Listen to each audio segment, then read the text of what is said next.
Good afternoon, everyone. I am indeed Jon V, CEO of Napster. So I'm going to take you through a little bit of a history of digital music, where we've come from, where we are now, and where we feel things are going. And again, the theme is that after all the years of Web3, there's been a lot of utility and building on infrastructure, infrastructure on infrastructure. We think it's time for a mainstream on-ramp to bring regular consumers and fans into the business, and we think music is that unlock. So this is 40 years of kind of media or music on one slide. So back in the 90s, I was actually a DJ in China, and then started my career at record labels in Hong Kong and Tokyo, so I love the region. I then went to the US and joined a company called Bertelsmann, and we actually invested in the old Napster. So back in the day, we invested 50 million in the peer-to-peer Napster, and as the guy before me was talking about, Napster was the first truly decentralized platform in the world. So music was the unlock. You could get any music in the world. You could chat to people. So we invested money in that company, and then we took a $1 billion offer to the music industry to legitimize this first peer-to-peer network. And I think unlike platforms now that are kind of decentralized, we were fully decentralized. So all of us were the network. So we took that offer to the music industry. We had community. We were decentralized. The model we were going to have was $9.99. And we were going to pay what would have been our node holders as a percentage of the price of the subscription. We had playlisting. We had contextual commerce with merch and ticketing. It was amazing. It was like really, really good. And this is 1999. So unfortunately, my boss at the time was a German guy, and he was very aggressive with the music industry, and we weren't able to get the deal done. So after that, the streaming industry was born, and the Napster brand went on to another company called Real Networks that had a company called Rhapsody, and Rhapsody was actually the first ever streaming music service in 2001 before Spotify. So then the Napster brand went on top of Rhapsody, and kind of the business was born. So we were before Spotify. We were the oldest running streaming service. So we're Napster by name, but kind of Rhapsody by nature. So the streaming era for the last 20 years, there hasn't been a lot of innovation, right? So you have access to the music, 100 million tracks, you pay X amount per month, but nothing has really changed apart from going from $9.99 to $10.99. So the feeling is that all of us in the Web3 industry and us working in media, we feel that the Web3 era is now ready to bring the next act for the music industry. Streaming industry is starting to go into decline. Emerging markets have a little bit more growth. There's 5-7 years maybe to run in the streaming business, but the business needs to be reinvigorated, and we feel the time is with Web3.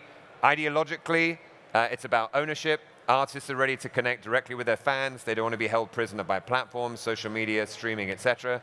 And the fans want to connect directly with the artists. So they want to have more than just listening to the music. So I used to work at a company called Roblox. And at Roblox, we did all these virtual concerts, and fans could connect directly. We made hundreds of millions of dollars for the artists in the music industry, and people would hang out together. So this new era, we feel, is ready to be unlocked. So, you know, why now, right? Are the artists ready? Like 20 years ago, the business was early with digital, but now all the artists, you may read online that streaming doesn't make us enough money, and you have 1 million streams, and it gets me $4,000, right? So the streaming model has some challenges. So artists are very, very excited to embrace this new era. They thought that gaming and fitness were going to unlock this new revenue for their industry. We did a bunch when I was in gaming. Unfortunately, after the pandemic, companies like Peloton, etc., didn't prove to deliver that success and revenue. So they're all very motivated to have something new, labels, artists, etc. They want to connect directly. It's really fun for an artist to connect directly with their fans. They love that interaction, and they can also start to make money beyond the subscription. So fandom is not limited by $10.99 per month.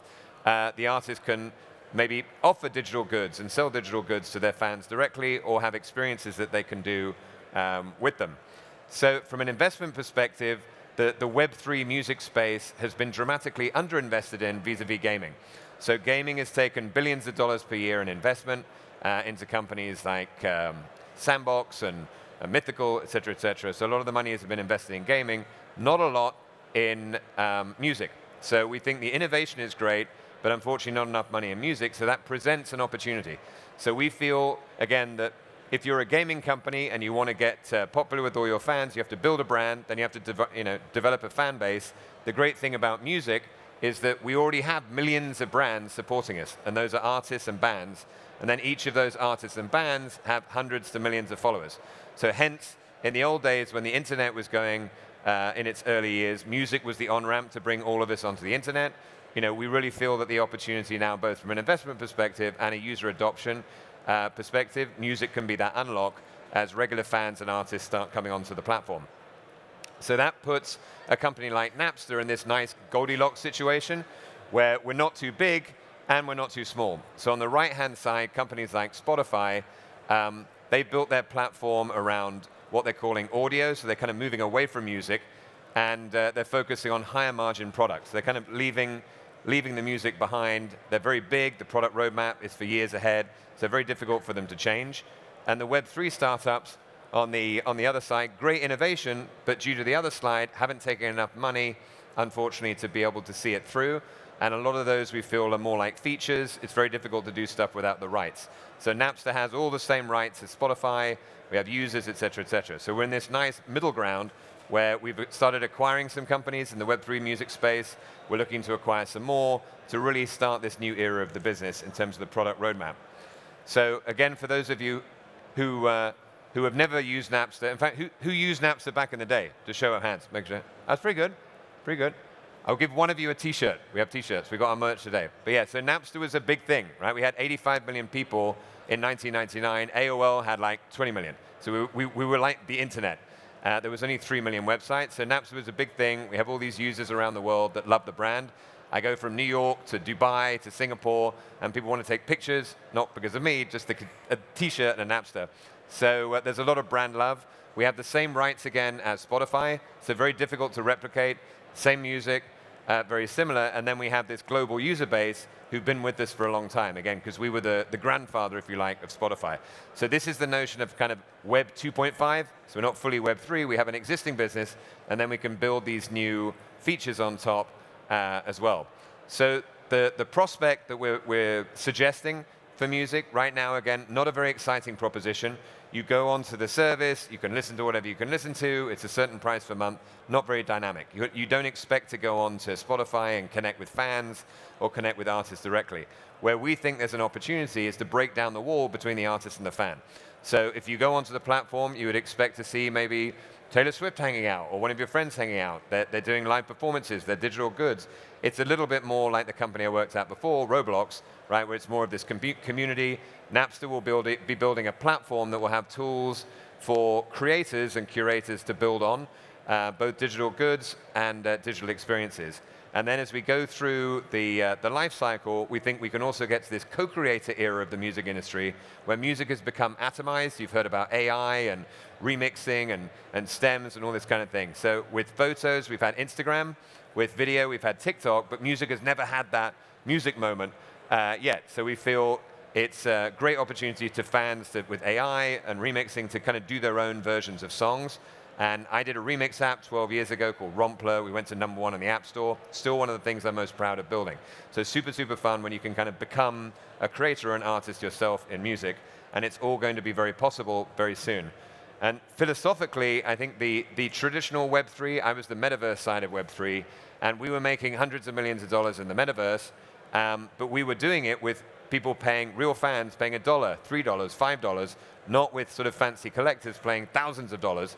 So we think that opportunity in Web3 for music, again, on the mainstreaming, is real fans earning rewards, paying small amounts, or getting them for free by the artists or the labels.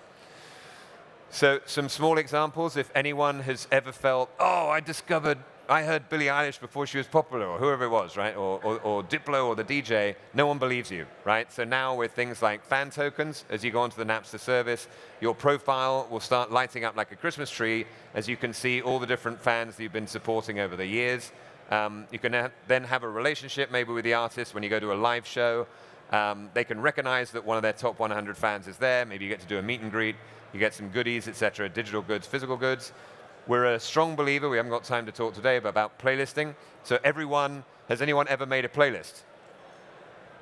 Does anyone think they have good taste in music, right? So all of those playlists are locked within these traditional services. We think there's a lot of value to be unlocked. We've filed some patents around playlisting to allow you to own your playlist and maybe generate money from them as a curator. And then fan clubs, obviously, we all like getting back together in terms of clicks of music that we like. That's how people connect with each other in the real world. So this whole new movement, if you think of, I don't know, Burning Man, right? With all these, if anyone's been to Burning Man, right? You have all these camps, right? So Napster in the future can be like a digital playa, and we call these decentralized music collectives. So within that, there's a label collective, a brand collective, playlist collective, or artist collective. These are whatever you associate your taste with, you can connect with these collectives. You can maybe listen to music from that collective. You can connect with other fans in that collective, but it's not about centralized control where it's only Rap Caviar and one playlist, and all the top playlists are done by the platform. You're connecting with these groups of people, if it's a radio station, Radio 1, Diplo, whoever it happens to be, and we give them the tools to exist on the platform and build their business. So it's a whole new era, again, around super fans, around artists, and these different curatorial groups. So an example here, there's a great artist called Blondshell, right? So if I'm connecting with the artist, she has tools to have social tools, connecting with her fans. There's going to be a Napster token in 2024, and people will be able to kind of stake, if you like, the Napster token to get Blondshell, to get into that community.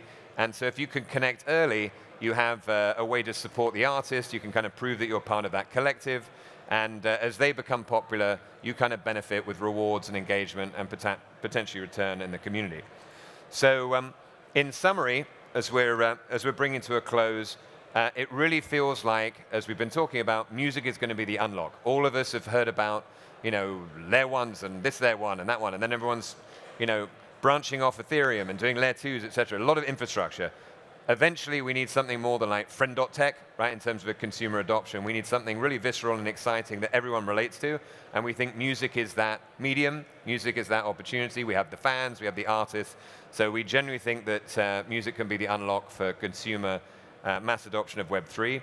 We talked about when, so we think now is really good. There's maybe a few years left to run on the traditional streaming industry.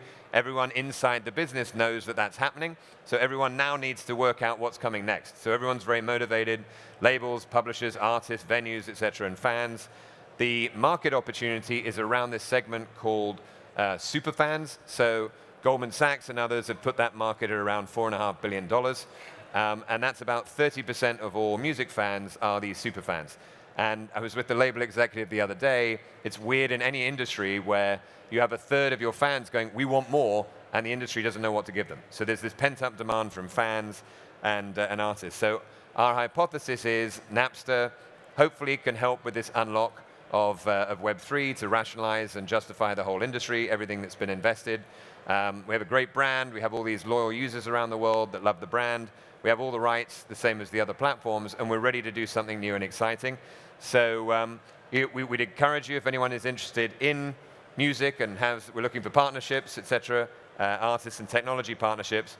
And it's a little treat for you guys. We've just launched our first drop, if you like, as we're getting into our community. So if you go to thecatisback.xyz, you have a chance to win one of our new ordinal drops that are happening. And that's going to be around the Napster community that's launched around cats, which is our part of our logo. So anyway, it's going to be fun. It's going to be about community. It's not going to be boring like it is now, like the electricity company. So we're going to bring some excitement back to music, hopefully, and we look forward to working, hopefully, with some of you guys as partners or at least as consumers of the platform. So that's it. Thanks very much for having me.